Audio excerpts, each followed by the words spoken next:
You have clicked on Behind the Buzz, the Public Fit Theater Company's occasional podcast scrutinizing the myriad details that make up the production of our season. And this is episode 1 of season number 2. And I should really start off by telling you we've changed up the format a little bit this season. By the way, I'm Joe Kucan, producing director here at APF, and I'm joined by artistic director Anne-Marie Pereth. Hi. Hello, and Anne-Marie, why would I say the format has changed? Well, it's a little bit. Well, it's not a little bit. It's by necessity. When we were recording during the pandemic, we couldn't produce any shows, so much of the content was based upon other shows that we had produced in the past. And so now, all the content. Actually, yes, all the content, yes. So now that we're producing, we're in the middle of producing Foxfinder right now. We're drawing our material from the current productions that we're producing. So we're gonna do a podcast for every show and every reading in this season. So we have 7. Yes, all 7. The Magic 7. Magic 7, the 3 main stage shows, and the 4 stage readings. That's kind of.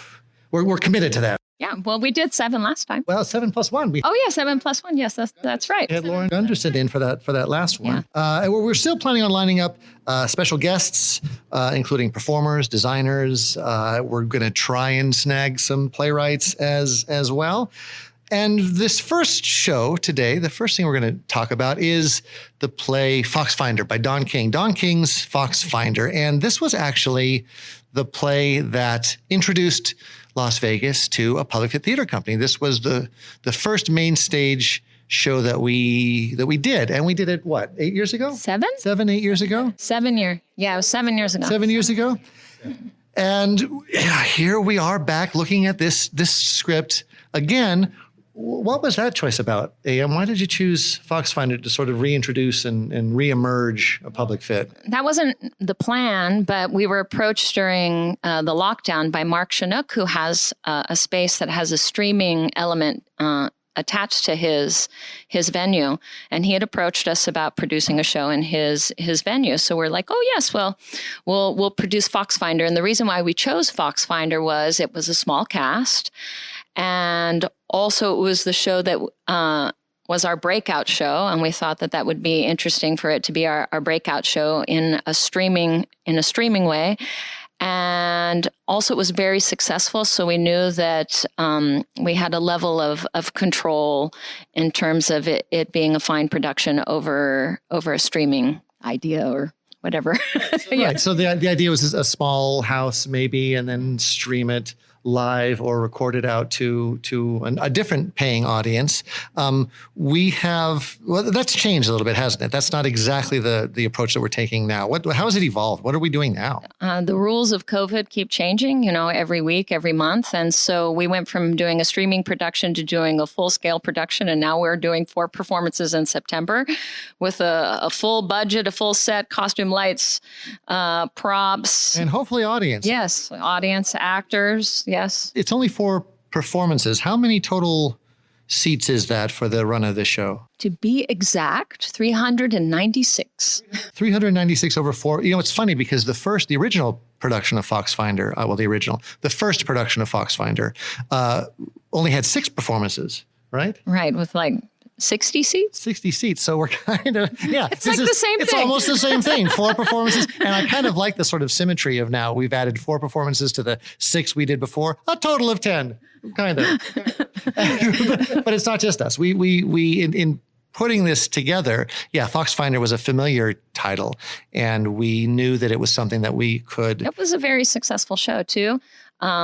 Ginger Lanier, she won Best Supporting Actress. We won Best Show.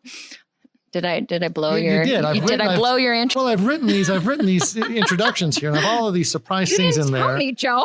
I wouldn't have blown it. It's impossible to rewind. No, it's impossible to cage you, Anne-Marie. I know I'm very cagey. You are not very cagey. You are uncaged. You cannot keep her contained. You're not. Yes, you cannot be contained. Well, you know what? This is as fine as any segue into introducing our 2 guests today. Let me first by introducing Timothy Cummings. We're joined by 2 performers from Foxfinder. Coincidentally, 2 performers, well, not coincidentally, it's actually complete intention. All by design. 2 of the actors who were in the original production of Foxfinder and who are reprising their roles in this remounted version of Foxfinder.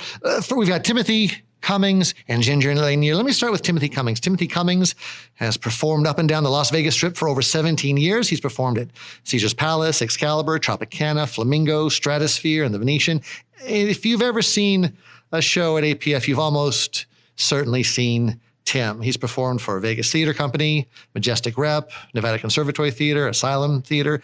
Here at APF, Timothy appeared in the original Foxfinder, as I mentioned, as well as, what else? The Summons for the Tinker, When the Rain Stops Falling, The Realistic Joneses, The Elephant Man, August Osage County, and Small Mouth Sounds, for which he was awarded Best Supporting Actor by the Vegas Valley Theater Awards. And we're also joined by Ginger Lanier. Ginger has lived in Vegas for nearly 30 years. I think that actually qualifies her for native status. She's a local. Yeah, she's a local. She graduated from UNLV with a degree in acting and was one of those performers who actually didn't run off to New York or Los Angeles. Instead, Ginger stayed here, and she works with children at the Las Vegas Library District. She plays the accordion, memorizes Shakespearean sonnets for fun, writes children's books and other cool hipster mom activities.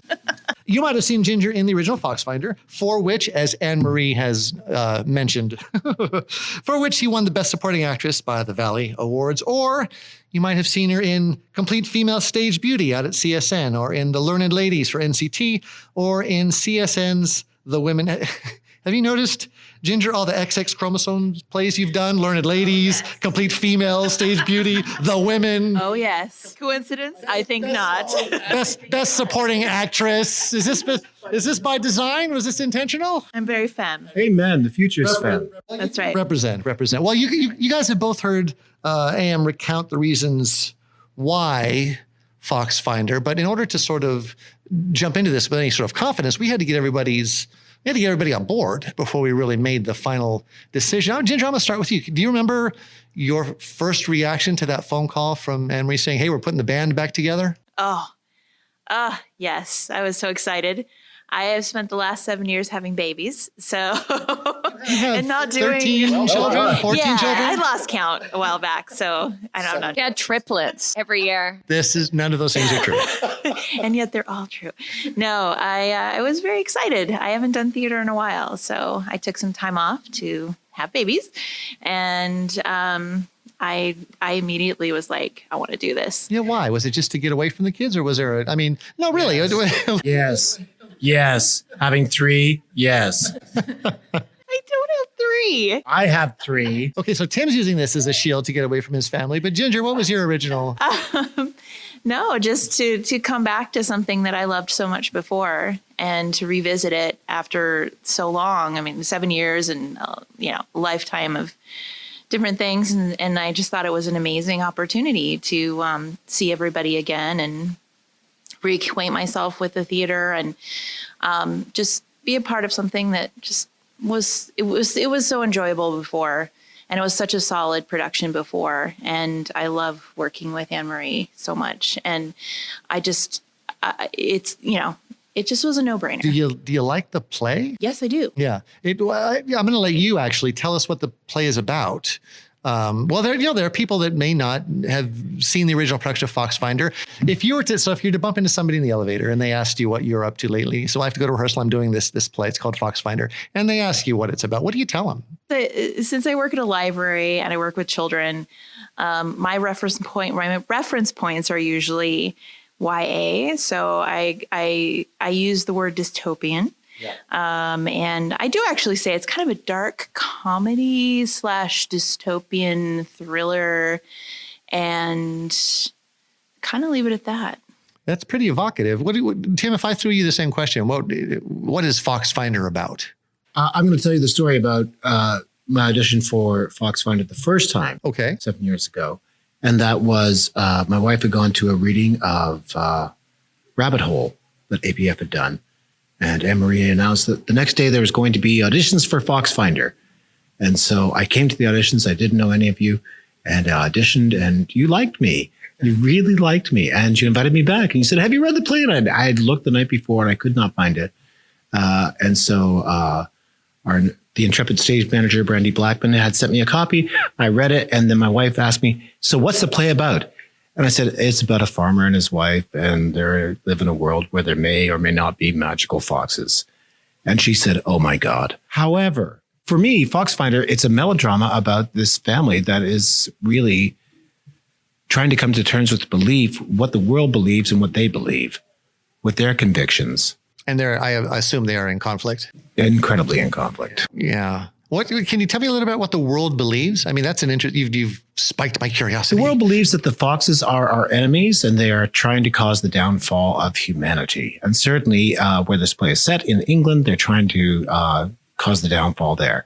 And it seems like, or rather, it seems to me like, in this world, it has reverted back to farmers providing for the country.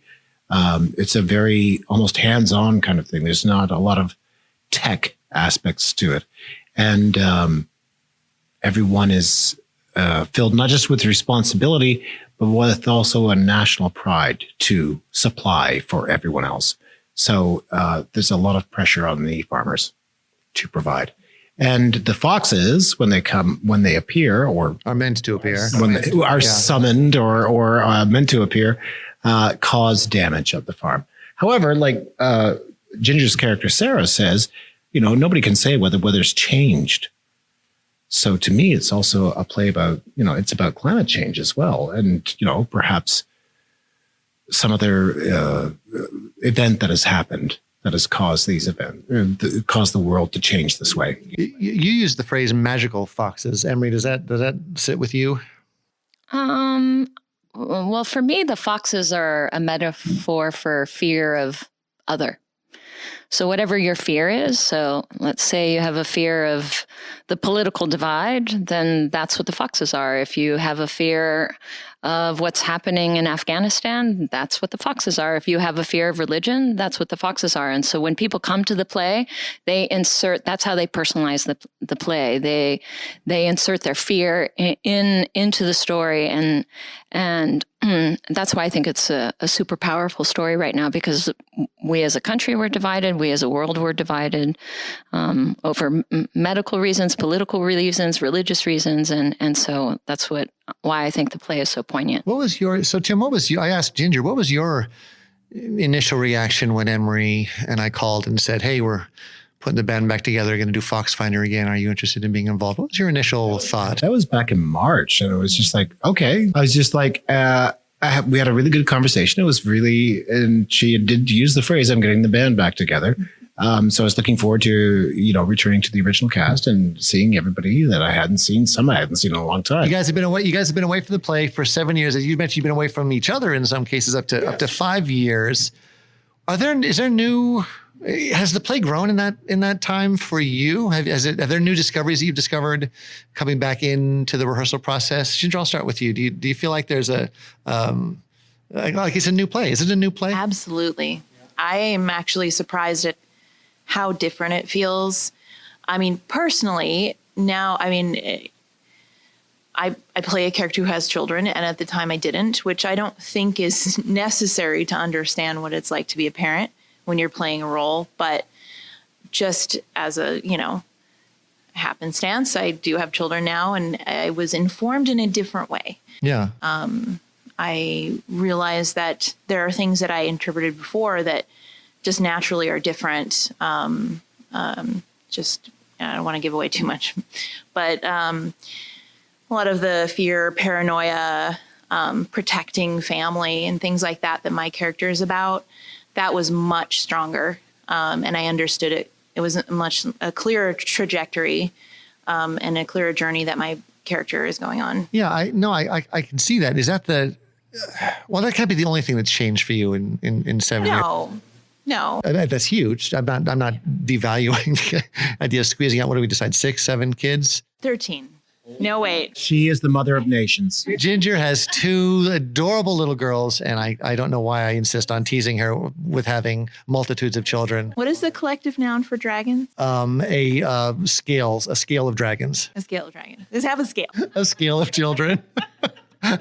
What about you, Tim? Did you find anything new in the script coming back and looking at it after 7 years away? I did, because when we first did it, it seemed the dystopian part of it seemed very removed from where we were living at that time.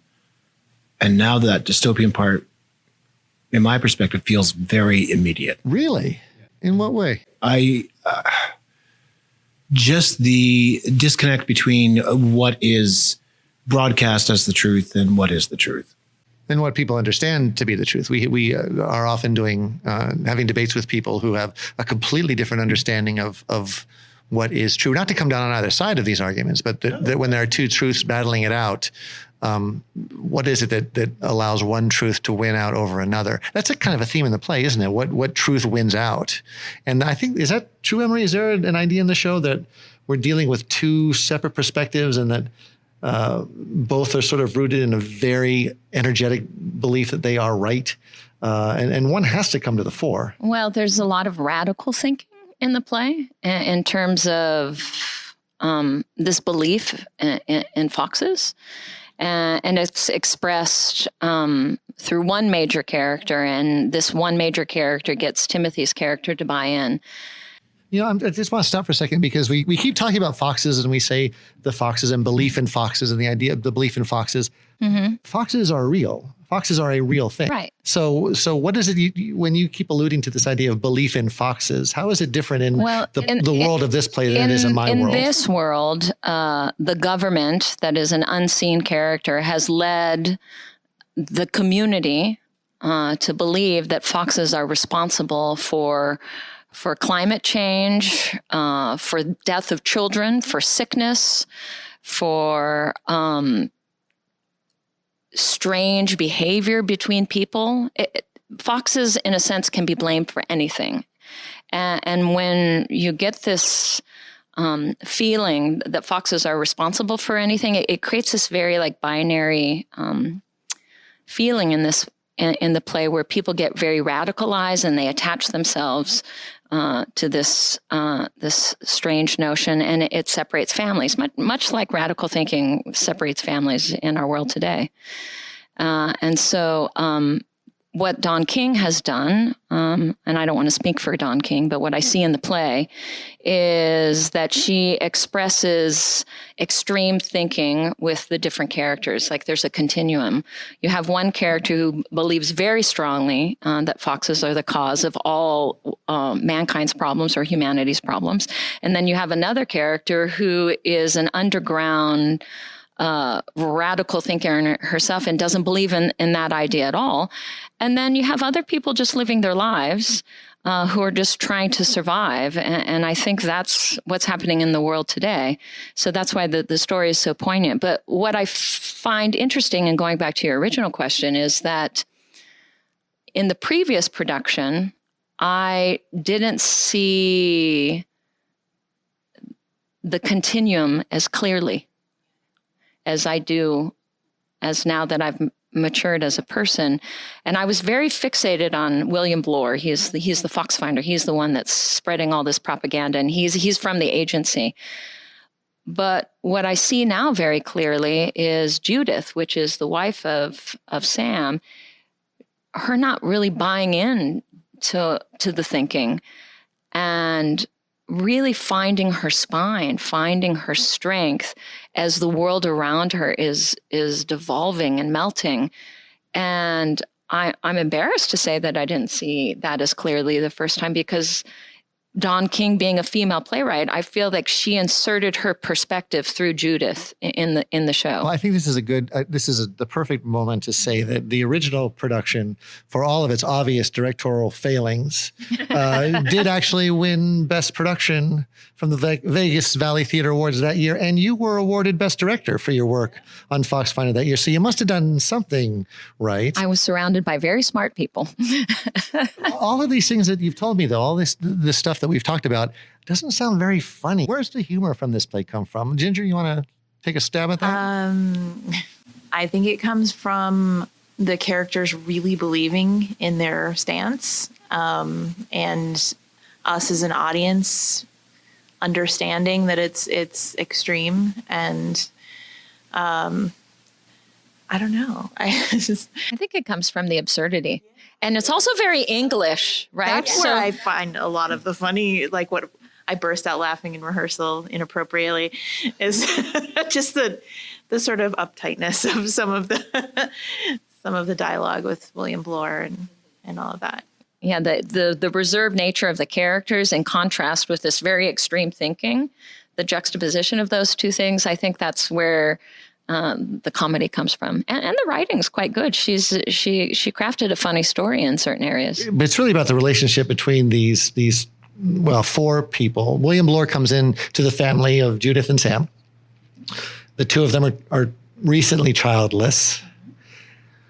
Sarah Fox is a neighbor who lives down the street. She makes up the fourth character. And those relationships, what is English about that? Can I try to answer that? Please, yeah. So to me, like when I went to London some years back to do a play, actually, I realized I was just like a loud, obnoxious North American.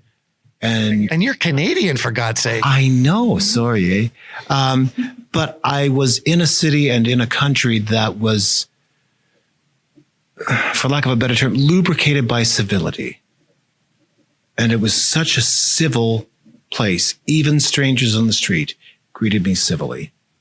And, ticket guards at the tube station or in the airport or whatever, were very incredibly civil. So there is this very proper way of meeting and greeting each other, regardless of how we feel about this person, but that is lubricated by that civility that is everywhere, apparent everywhere. And that's what I find, I think maybe is what you're trying to say, is what I find sometimes comic about the play. There is this British stiff upper lip, rigor to them and they're dealing with this absurd situation. Well, but they are country folk. I mean, the people that we're dealing with, your character specifically, is very, very much a country. Would you call him a country gentleman? No, he's a little rougher than that. No, he's a working class farmer, and he's very short on words. That's one of the things I really like. That's one thing too I've noticed this time around about Don King's script is her economy of language. William Bloor gets to speak a lot and very properly and roundly, whereas some of the other characters get to speak very vernacular. And Sam has very short sentences. Something interesting about William's language too, which I think has to do with cult thinking, is he sounds much like a recording when he's talking.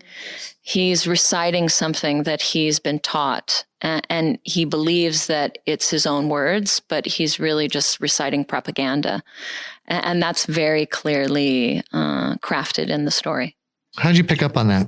Well, I mean, without quoting the script, it just doesn't sound anything like the words that he puts together. It doesn't sound like anything that anybody would ever say. Well, and also he doesn't answer questions fully. When characters ask him about himself, he uses sort of, pre-written answers that don't actually answer anything about him.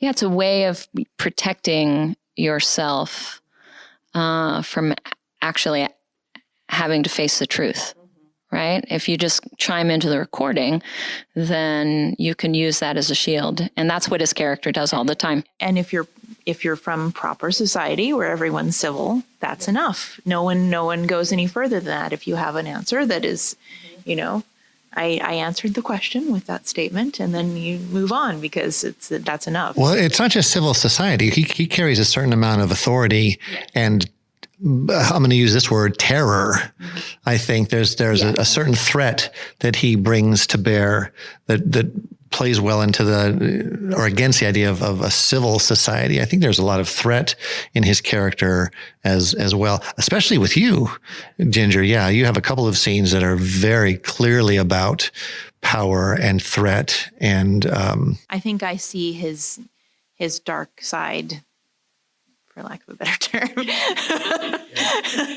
It's the old joke. Hi, I'm from the government. I'm here to help. Right. Yeah. I see the part of him that's not as civil, I think, more than maybe the other characters. Right. I think at first, Judith and Sam, the farmers, get the carrot part of it, even though they're being investigated. Whereas with Sarah, she gets the stick.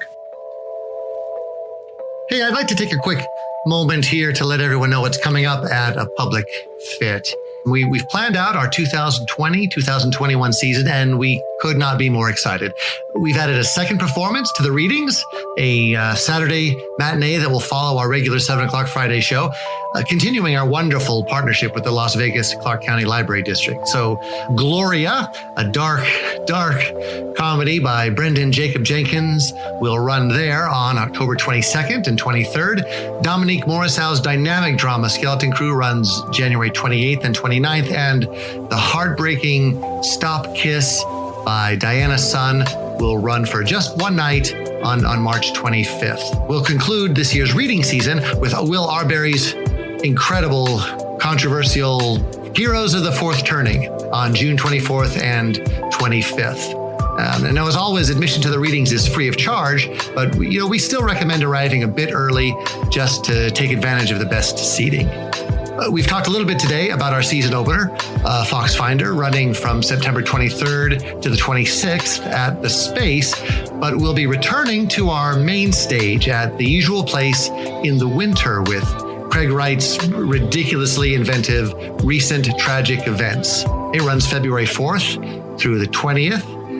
Then our final main stage show, Things I Know to Be True by Andrew Bovell, opens April 1st and runs through the 25th.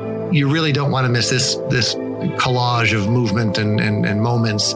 It's really going to be an unforgettable theatrical experience. For more information and specific show times or to purchase tickets, please visit us online at apublicfit.org. If there's one thing we've learned in the past couple of years, in these days of forced isolation and endemic fear, we really need these shared theatrical experiences, these emotional stories, now more than ever.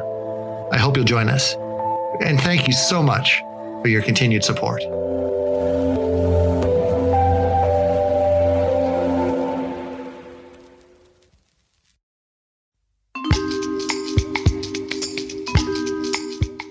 You said something, Emery, about the truth earlier, about recognizing the truth, but we've talked about sort of two truths living in concert and in conflict in this world.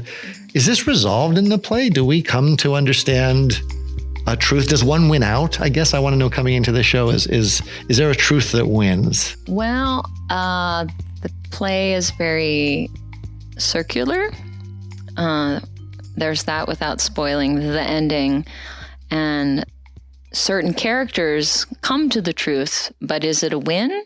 I wouldn't necessarily say it's a win, but they do come to a healthier version of the truth. What they do with the truth is not necessarily so healthy. I do wonder if there are any moments from that first show, those first 6 performances, Tim, that you've tried to recreate, any moments that you've tried to recreate in this show, or? Yes. And thankfully, Anne-Marie has steered me away from them. Yeah. Because it was, I don't know if it was just I don't want to say it was a breakneck rehearsal process. It was a shortened rehearsal process. The first time? Yes. Yeah, we've been rehearsing this show since June of 2017. The days are long, but the years are short. I know what you mean. But there were certain choices in that where it was just very gruff and very kind of exterior, at least for me, in my understanding of it. They were very gruff and very exterior. That worked well, but I'm really enjoying delving further into the script and further into the moments with the other actors now to bring a more realized experience. What were the moments that you tried to jump right back into and Emery sort of reined you in? Can you think of anything specific? Well, right from the beginning, it was just like, from the beginning, it was just, in the first production, it was just kind of like anger, disbelief, and boorishness, just irresolute boorishness, or resolute boorishness. Sure. And then with this one, it's more obviously trying to have a relationship with, with Judith, with Tina Bryce, who's playing Judith, my wife. And seeing what that brings and having that relationship and establishing that relationship on stage. But I kind of liken it to, for lack of a better, it's like when a clown walks out on stage, you know who they are the minute they walk on stage. You see that character. So that's what we're trying to do there. You know this couple the minute you see them, the lights come up, you know who they are. What about you, Ginger? Were there moments from the original production that you felt, oh, I want to recreate that moment. This is very familiar. This was appealing to me. I want to try and bring that back out again. I have the benefit of working with someone else for half of my scenes. Oh, that's right. You want to tell that? It's not a big story, but we did have to replace one of the performers. One of the performers is not from the original production. Tina Rice has stepped into the role of Judith, and that's who you have your scenes with. That's a really interesting point. Yes. So it sort of automatically creates a different vibe, a different energy for me. So I don't have to work as hard to not repeat myself. Both experiences have been great. But for those scenes, I just can't recreate. Even if I wanted to recreate things, I couldn't, because there's a different person standing in front of me. And sure, the script is the same, but that's it. I mean, everything is different. The approach, the energy, the personal relationship with the other actor, like just everything, her physicality, how we relate to each other, even just how much taller she is than me, like everything. I love it. It's just so different. No, so but the scene, I have two. Yeah, I have one scene with Chris, and that is the same actor, obviously. And I was a little afraid that I was going to try and repeat myself, and it wouldn't make sense because I'm approaching it from a different way, because I've lived life and I have different references, and the world is a very different place than it was in 2014. Is it strange how much can change in 7 years? It feels like I'm waking up from some sort of fever dream or so. I don't know. And it's terrible. Even this pandemic, I know we've announced this season and we've committed to, a 7-show season. And I don't know that we're done with the pandemic. We're still living in what now has become endemic times. We're going to have to take very clear precautions with our audience, with our performers. You guys have been rehearsing in masks from time to time. And then when everyone was acknowledged to be vaccinated, you take them off as you are comfortable. We still have our stage managers wearing masks and what have you. It's 7 years can change everything. Yes. Yeah. And I don't think, I think the way we're imagining being done with it is not even what it's going to be. So, I mean, we're kind of just in very uncertain times and so much has happened. But yeah, so to get back to what you were saying about repetition and everything. Well, anyways, before you get on to that, the idea that we are living in very uncertain times, I mean, literally uncertain. The CDC guidelines for what a theater can do may change tomorrow. The distance that from actors to audience members, the distance that audience members can have amongst themselves may change next week, and we'll have to redesign everything all over again. What does that do for the play? That's sort of that level of uncertainty. And I mean, some people thrive in that sort of chaos. I do not.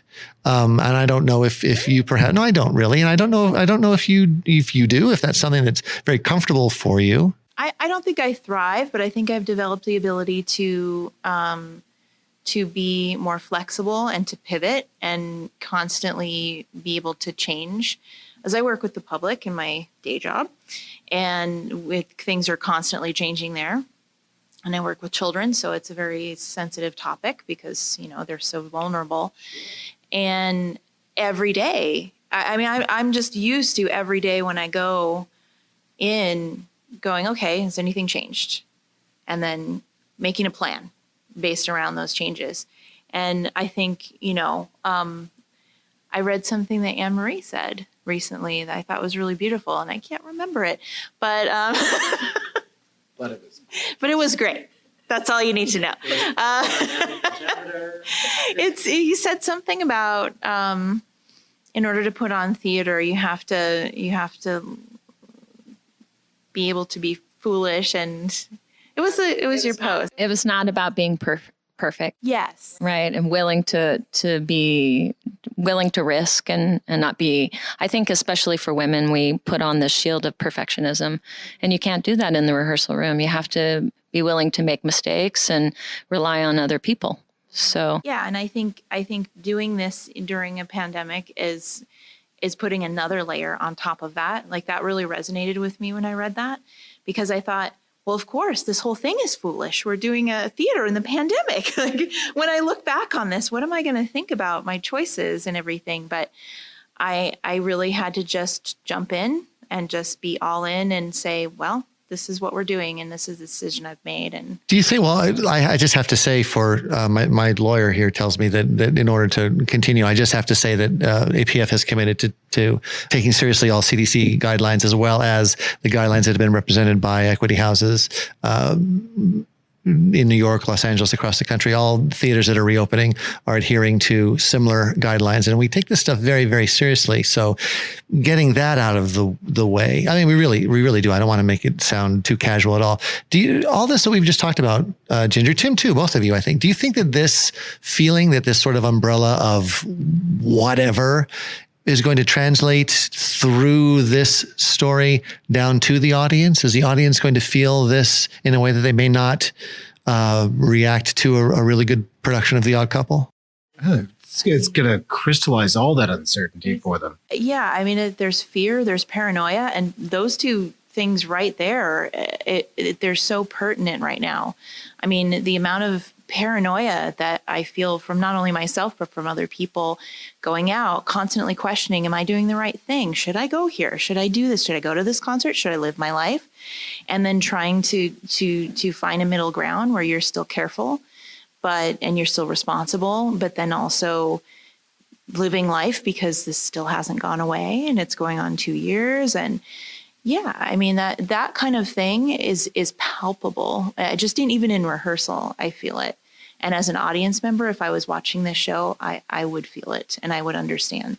You know, it's funny. The original Foxfinder was our first fully realized production, but we did, after every performance, as we continue to do, we buzz and we bring the audience back and we talk about the play and its themes and its discoveries and all of those things. And there are a couple of times I can remember very clearly during the original Foxfinder buzz, in the question being asked, not from us, but from the audience, really, who are the foxes? You know, who does Don King meant to be represented by the foxes? And we had just myriad answers for that question. And I'm curious if you guys are looking ahead, because we're going to buzz after this one too. And I'm wondering if you're looking ahead to the sort of conversations that might arise because of the situation of the world right now, and the love of being back in the theater is almost separate from the idea of living through this pandemic. I'm wondering what you're thinking that reaction is going to be, what those discussions might entail. What do you think, Tim?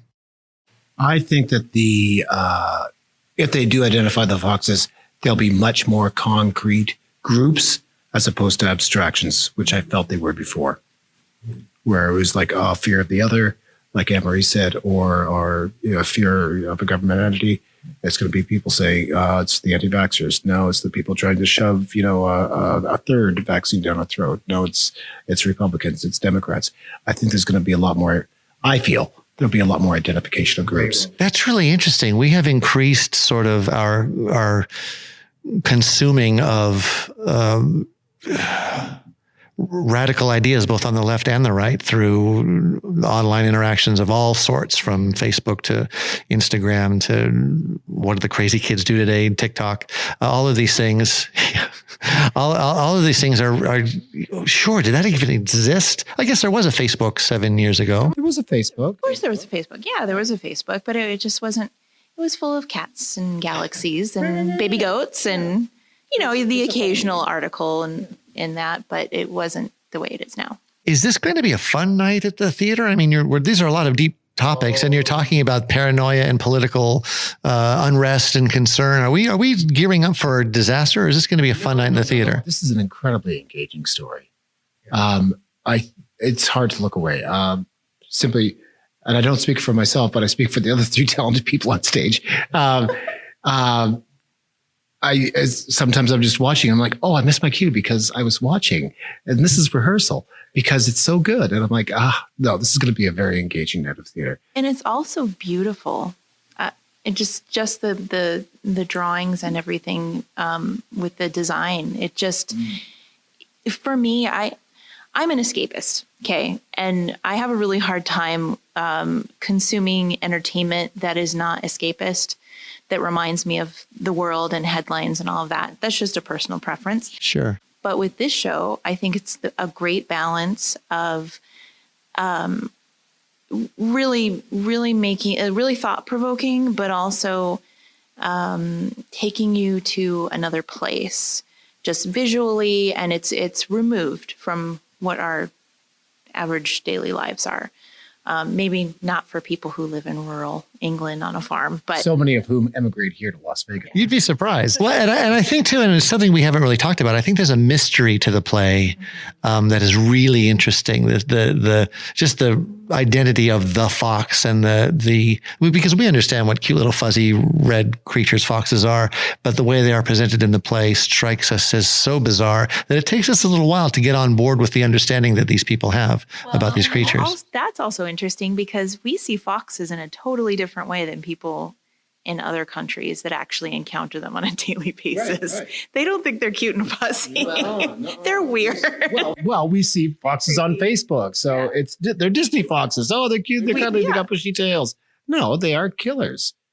And they will slaughter every hen in a hen house. And they make a lot of weird sounds. Yes. They have a very weird scream. But when we went to London 2 years ago, a fox came across our path and we were like, wow, fox! It was like a magical fox. It wasn't like a crazy, scavenger dog, So yeah, I agree with that assessment. You guys we're also doing this in a new space. We're not at the usual place this time because of, as you mentioned earlier, Emery, Mark reaching out, talking about a space that was wired for streaming. So we're at the space. We couldn't recreate the set there.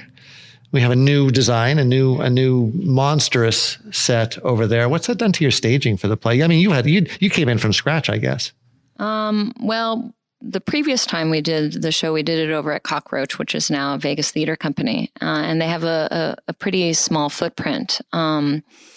So Mark Chinook's The Space has a much larger footprint, but it wasn't large enough. And so when I got together with the scenic designer, Eric Koger, we created a peninsula that extends from the actual cabin or house that Sam and Judith live in. And that's the established stage at the space. Yes. And the reason why we wanted to do that was we wanted a bigger, a larger footprint, more real estate to create a story, which has created some really interesting and dynamic physical movement. Also, the look of the set is much different than it was before. The previous set was much more realistic. This is much more surreal. The colors are super vibrant. There's a lot of hot pinks and fluorescent greens and blues in the world because we wanted to create a more fantastical, expressionistic world, which is pretty exciting. And we have a different lighting designer. We have a different sound designer. We are using Maria's costumes, but Haley is adjusting them a bit to fit into the concept that we currently have. And so it's going to feel like a very different play just because the footprint of the play is much different. Even for Ginger's character, we put her in the house. Her staging is all very abstract and expressionistic. We only have one chair and they use the peninsula, and there's no real concrete actual set or house for her scene. Do you want to describe, you've mentioned the concept a couple of times now, concept of set, concept of design, concept of the costumes having to be adapted into this new concept. Do you want to give voice a little bit to what that concept is? Well, I can't help but be informed. Since Foxfinder premiered, 7 years ago, we've all been exposed to Handmaid's Tale, which is a very visual, wonderful show. Is it on Netflix? I don't know. Hulu? Yeah. So what really struck me about that series was the contrast in color. And so Eric and I talked a lot about that. There are things in the world, right, that are very dystopian. If Eric had his way, he would have made all of the actors walk through mud because they're as if they're stuck in the mud. That was one of the ideas. And then anything that Judith was in contact with, we wanted to give it a little bit more vibrancy, like as if she's homey, she's nurturing, she's loving. So that idea got floated around during design concept meetings. And we just wanted to create an otherworldliness to the concept. You've talked about color, and I'm wondering how color plays into that. Well, this is something interesting that Eric said, because it rains constantly. Eric Koger, the set designer? Yes, it rains constantly in the soundscape. It's because it's England and it's raining. And what effect that water has on the people. So it has a way of eating away at them. And so his idea was that as if the water was coming up and eating away at their skin, as if the muscles were being exposed and all of the flesh was torn away. And so he did that with furniture. The bottoms of the furniture are all pink, as if it's like raw muscles, to show that, they're living a really difficult life. But I mean, unless I explain that to you, that might not be apparent, because he's used, so many beautiful colors to express that. Well, I mean, this is a good time then to talk about concept versus execution, because oftentimes those quote unquote concepts aren't particularly obvious. They just leave an impression, and it's the impression that we're hoping for, right? Yeah, absolutely. I mean, I think Ginger said it nicely. Foxfinder is like living in a fever dream, right? And so things don't seem real. The world is surreal. It seems horrible and loving at the same time, just like dreams are. That dreams don't make sense. And so that's what Eric tried to do in his design, as well as to create like that dream-like fever dream state. So we're taking over the space for that week, and then the four performances. We have a pretty good reputation for world building, I think, at APF. Are we going to be able to pull that off here, you think, with a space that's really not our own? Tim, you're nodding vigorously. Yeah. It's going to be a Herculean effort, because the set is pretty big for us, and we have to load it in one day and tech it, and we're not used to that. So there are some challenges. But we've been very organized. We have tons of production meetings. We're constantly, on Zoom calls in order to keep everybody informed. So I'm hoping for the best. It always seems to work out.